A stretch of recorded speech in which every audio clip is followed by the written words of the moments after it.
अस्सलाम वालेकुम स्टूडेंट्स।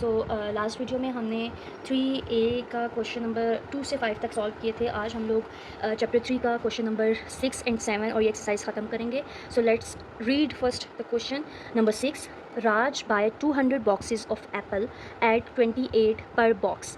सबसे पहले हमने एक लाइन रीड की है कि राज ने 200 बॉक्सेस लिए हैं एप्पल के और उसका कितने पैसे पे किए 28 पर बॉक्स के लिहाज से। सो हम इसी को पहले सॉल्व करते हैं। हम लाइन एक एक लाइन पढ़ेंगे और उसको ही सॉल्व करेंगे ताकि हमें समझ आए साथ साथ। तो अभी हमने क्या पढ़ा कि राज ने 200 बॉक्सेस ख़रीदे हैं और एक एक बॉक्स की उसने 28 डॉलर पे किया है। तो 200 बॉक्स का कितना किया होगा? $28 पर बॉक्स ऑफ एप्पल, ऐसा ही है ना। तो अब 200 बॉक्सेस का कितना होगा? तो अब 200 को 28 से हम मल्टीप्लाई करेंगे तो हमें पता चल जाएगा कि 200 बॉक्सेस के उसने कितने पैसे पे किए। सो 200 बॉक्सेस मल्टीप्लाई 28। तो जब हमने इसको मल्टीप्लाई किया तो हमारे पास आया 5600। ये क्या आया हमारे पास? खरीदना CP मतलब कॉस्ट प्राइस। सो ये आई हमारे पास cost price of 200 boxes of apple. ये लिखना है आपने साथ में ताकि आपको पता चले वो कितनी आई है, इक्वल टू 5600। तो ये था आपका पहली लाइन जो हमने रीड की कि राज ने 200 बॉक्सेस ख़रीदे लेकिन एक एक बॉक्स के लिहाज से उसने डॉलर पे किए 28। तो 200 लिहाज से बॉक्सेस का कितना किया होगा? तो हमने मल्टीप्लाई किया 28 को 200 से, तो हमारी CP निकल के आई 200 बॉक्सेस की 5600। अब नेक्स्ट लाइन पढ़ते हैं। उसने कहा है so there are 60 apple in each box. 60 apples in each box. वो कह रहा है कि हर बॉक्स में 60 सेब है। तो 200 बॉक्सेस में कितने होंगे? फिर से हम क्या करेंगे? मल्टीप्लाई।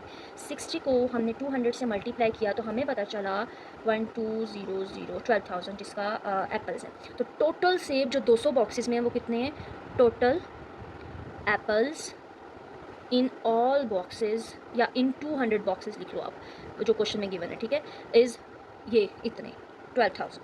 समझ आई कि हमारे 12,000 जो सेब हैं वो 200 में है। दो लाइनें हमने पढ़ी हैं। पहली लाइन में उसने कहा कि एक बॉक्स है, 200 बॉक्स उसने ख़रीदे हैं और एक बॉक्स का उसने 28 पे किया है। 200 बॉक्स का कितना किया होगा वो हमने निकाल लिया। फिर उसने कहा कि हर बॉक्स में 60 एप्पल हैं, तो फिर 200 में कितने होंगे? ये निकल आया। मतलब अब हमारे पास आ गया कि टोटल जो बॉक्सेस में सेब थे वो कितने हैं? 12,000। उसके बाद अगली लाइन में उसने लिखा है 15% of the Apple is rotten. मतलब उसमें से जो 15% सेब थे वो क्या थे? ख़राब। रोटन का मतलब क्या होता है? ख़राब, गले हुए, सड़े हुए। तो अब यहाँ पे लिखो रोटन एप्पल्स कितने? 15% ऑफ टोटल सेब कितने थे? 12,000 ऑफ 12,000। ठीक है। ऑफ का मतलब क्या होता है? मल्टीप्लाई। परसेंटेज का मतलब क्या होता है? 100। तो 15 डिवाइडेड बाय 100 मल्टीप्लाई 12,000 करेंगे तो हमारे पास वैल्यू आएगी 1800। सो मतलब देयर आर 1800 एप्पल्स जो कि क्या थे?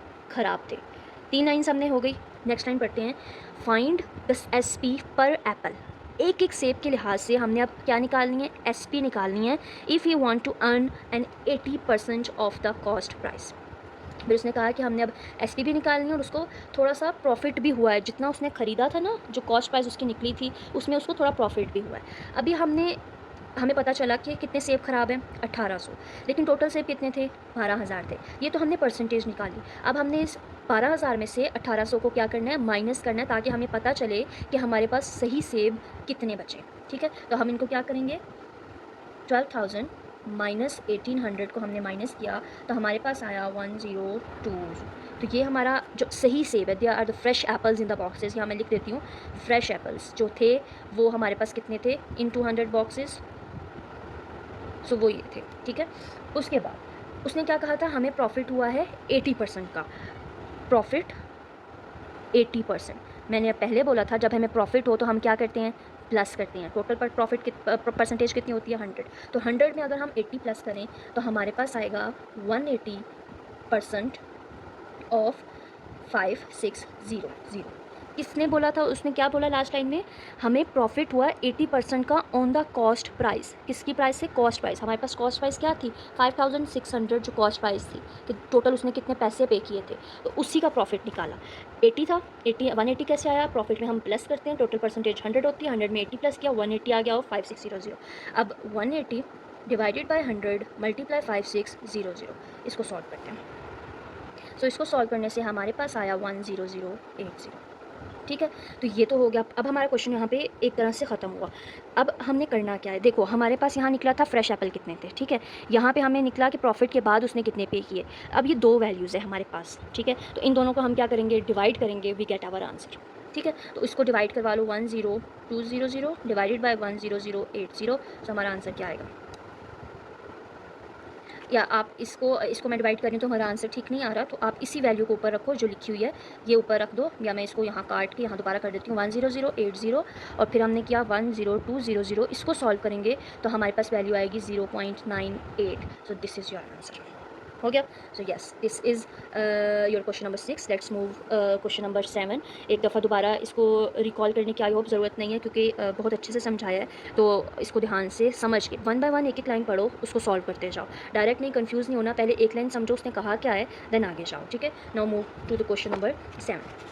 क्वेश्चन नंबर 7 क्या है, a shopkeeper buy 300 identical articles at a total cost of $1500। उसने कहा कि वो 300 उसने एक जैसे आर्टिकल ख़रीदे हैं और कितने के, $1500 के ख़रीदे हैं। पहले हम इसी लाइन को सॉल्व करेंगे। सो अब देखो उसने कितने आर्टिकल्स थे उसके पास, 300 थे। ठीक है, 300, ये क्वेश्चन नंबर 7 है, आइडेंटिकल आर्टिकल कॉस्ट, और इन 300 आर्टिकल के पैसे कितने हैं, कॉस्ट $1500। जब 300 आर्टिकल के 1500 है तो एक आर्टिकल के कितने पैसे होंगे, तो यहाँ हम इन दोनों को क्या करवाएंगे, डिवाइड करवाएंगे।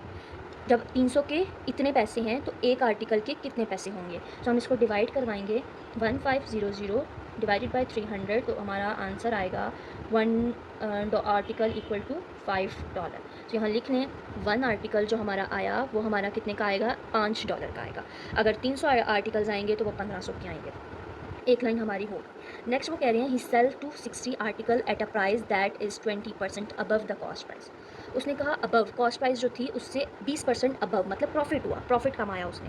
260 आर्टिकल ही सेल, बेच दिए, सेल 260 आर्टिकल, ठीक है, लेकिन 20% अबव प्रॉफिट, प्रॉफिट हुआ, तो जब प्रॉफिट हो तो हम क्या करते हैं, प्लस करते हैं। सो यहाँ क्या आ जाएगा, 120 और परसेंटेज की वैल्यू 100, मल्टीप्लाई कितने आर्टिकल उसने बेचे, देखें 120 आ गया, 100 आ गया, 120 प्रॉफिट हुआ। लेकिन 260 आर्टिकल हम नहीं लिख रहे, क्योंकि यहाँ पे उसने क्या बोला है कि एक आर्टिकल अगर 5 है तो हम यहाँ पे 5 ही लिखेंगे, क्योंकि 260 आर्टिकल में जितने भी आएंगे तो वो $5 के जाएंगे। तो अगर हम इसको सॉल्व करें तो हमारे पास आंसर क्या आता है वो फिर हम देखते हैं।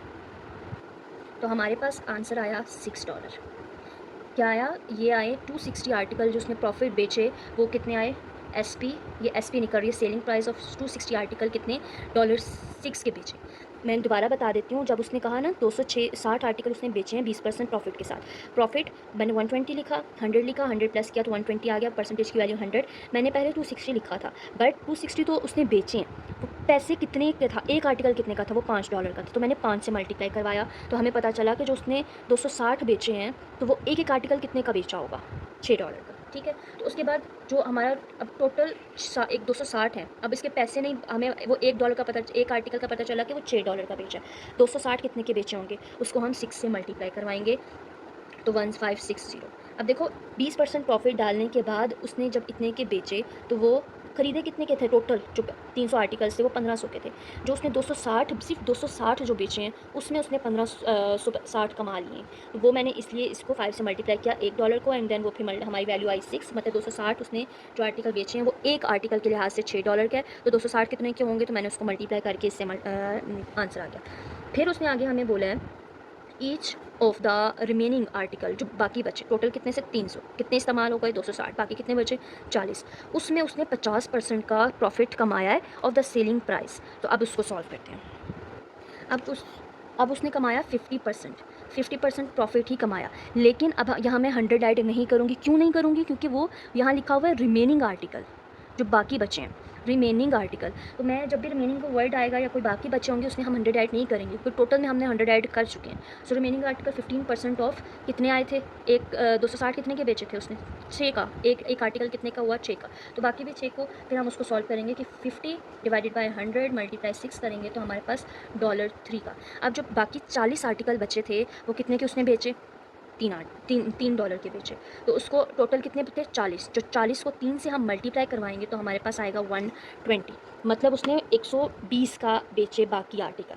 तो अब क्योंकि हम ये एसपी निकाल रहे हैं सारी, तो अब हमारी 260 की एसपी कितनी थी 1560, 40 की एसपी कितनी आई 120, तो दोनों को प्लस करेंगे तो एक एसपी निकल आएगी। 1560 प्लस 120 हम करेंगे तो हमारा आंसर आएगा 1680। This is your SP.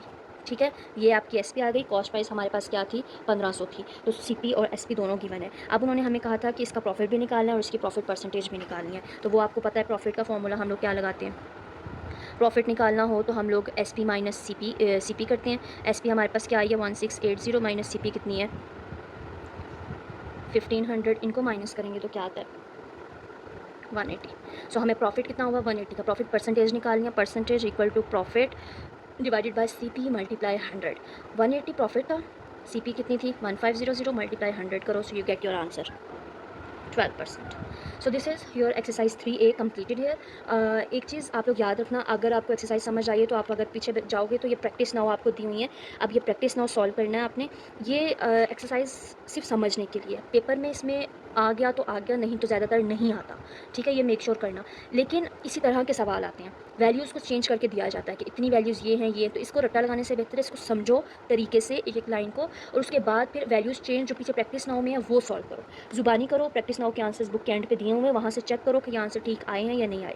सो आज आपकी एक्सरसाइज 3A खत्म हुई है, तो अब आपका एक तो होमवर्क भी यही है कि ये जो प्रैक्टिस नाउ है पहले ये वर्क एग्जाम्पल सॉल्व करो, उसके बाद ये जो प्रैक्टिस नाउ 1 2 3 जितनी भी दी हुई है इसको सॉल्व करो, सो आपको ज़्यादा अच्छे से समझ आ जाएगी।